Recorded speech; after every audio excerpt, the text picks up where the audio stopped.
হাজার বছর আগে বিস্তীর্ণ মরুভূমির পাশে ছিল একটি সমৃদ্ধ গ্রাম। গ্রামের নাম নুরাহ। এক আমাবস্যার রাতে আকাশে দেখা দিল আগুনের রঙের মতো আলোর ঢেউ। এ আসছে ভলগর, পাথরের শৈল আর আগুনের দানব। সত্যি হলো, পরদিন মরুভূমি কাঁপিয়ে বিশাল দত্ত ভলগর এগিয়ে এলো। তার চোখে ছিল আগুনের মতো লাল, আর তার চলার সাথে সাথে মাটি ফেটে যাচ্ছিল। সে গ্রাম পুড়িয়ে দিচ্ছিল।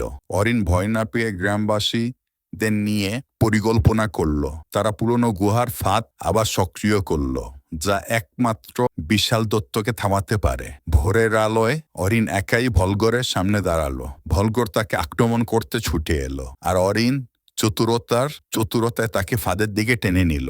ভলগর গর্তের ওপর দিয়ে হাঁটতেই বিশাল পাথরের দরজা পরে তার শরীর আটকে গেল। গ্রামবাসী চিৎকার করে আনন্দ করলো। ভলগর চিৎকার করে ধোঁয়া ছাড়লো, কিন্তু মুক্ত হতে পারল না। গল্পটি যদি ভালো লাগে তাহলে চ্যানেলটি অবশ্যই সাবস্ক্রাইব করবে।